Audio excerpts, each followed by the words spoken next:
안녕하세요. 인천 논현동 맑은 숲 한의원 진현우 원장입니다. 진료실에서 정말 자주 듣는 말 중 하나가 있습니다. 원장님, 이상하게 저 오른쪽만 아파요. 어깨도 허리도 다리도 유독 오른쪽만 아프다는 분들 한두 명이 아닙니다. 더 신기한 건 이런 분들 중 다수가 똑같이 이런 말씀도 하신다는 거예요. 제가 좀 자세가 안 좋긴 해요. 근데 왜 꼭 오른쪽만 아픈 걸까요? 오늘은 그 질문에 대한 해답을 좀 더 구조적인 관점에서 풀어보려고 합니다. 왜 오른쪽만 아플까?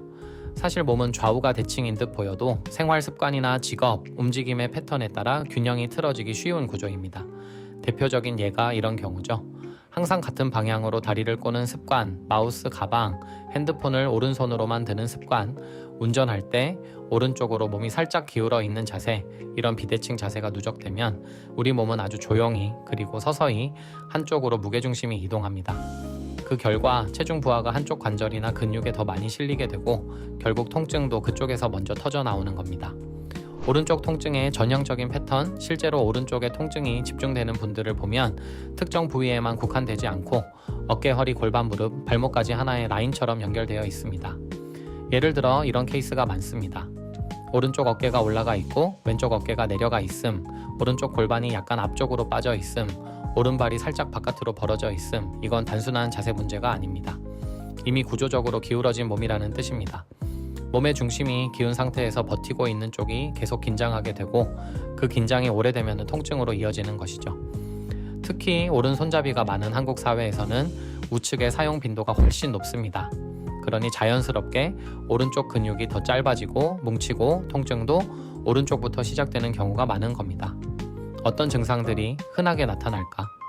오른쪽 어깨의 묵직한 결림, 오른쪽 허리 통증, 특히 오래 앉아 있으면 심해짐, 오른쪽 엉치가 찌릿하거나 눌리는 느낌, 오른쪽 다리만 저리거나 무거운 느낌, 오른발의 피로감, 뒤꿈치 통증, 이런 증상이 각각 따로 오는 것 같지만 사실은 하나의 원인, 즉 비대칭 구조에서 비롯된 결과입니다.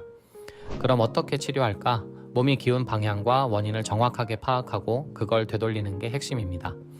첫 번째로 추나 치료는 체형 중심축 재정렬을 해줍니다. 기울어진 골반, 틀어진 척추를 부드럽게 교정합니다. 틀어진 구조를 되돌리지 않으면 통증은 반복됩니다. 두 번째로 침치료는 긴장된 근육의 빠른 이완을 도와줍니다. 한쪽으로 짧아진 근육, 굳은 근막을 자극해 이완시키고 통증 완화와 회복 속도를 높여줍니다. 세 번째로 약침 치료는 염증이 반복되는 근육이나 인대 부위에 한약 성분을 주입해 기능 회복을 돕는 방식입니다. 특히 오른쪽 경합부, 둔부 쪽에 자주 활용합니다. 그리고 반복되는 통증 부위에 직접 작용시켜줍니다. 다섯 번째로 한약 치료입니다. 전신 밸런스와 순환 회복을 도와줍니다. 오른쪽이 반복적으로 아픈 분들은 자율신경계가 긴장된 상태거나 순환 불균형이 숨어있는 경우도 많습니다. 이를 한약으로 조절해주는 것이 중요합니다. 생활 속 관리도 꼭 필요합니다. 한쪽만 아프다는 건 지금의 생활 습관이 그 방향으로 몸을 계속 기울게 만들고 있다는 뜻입니다. 다리 꼬는 습관 반드시 교정 필요, 한쪽 가방, 한쪽 수면 자세, 컴퓨터, 핸드폰 위치 등 오른쪽만 쓰는 패턴에서 좌우 분산으로 바꾸기, 특히 치료 중에는 의식적으로라도 왼손을 쓰고 중심을 양쪽에 나눠주는 훈련이 필요합니다. 마무리하며 한쪽만 아프다는 건 우연이 아닙니다. 몸은 항상 뭔가를 버티고 있기 때문에 신호를 보내는 겁니다. 단순한 근육통으로 보일 수 있지만 그 배경에는 무게중심의 무너짐, 즉 구조의 언밸런스가 숨어 있을 가능성이 큽니다. 그 신호를 놓치지 말고 몸이 어디서부터 무너지고 있는지를 함께 살펴보셨으면 합니다. 다음에도 더 도움이 되는 이야기로 찾아뵙겠습니다. 지금까지 맑은 숲 한의원 진현우 원장이었습니다. 감사합니다.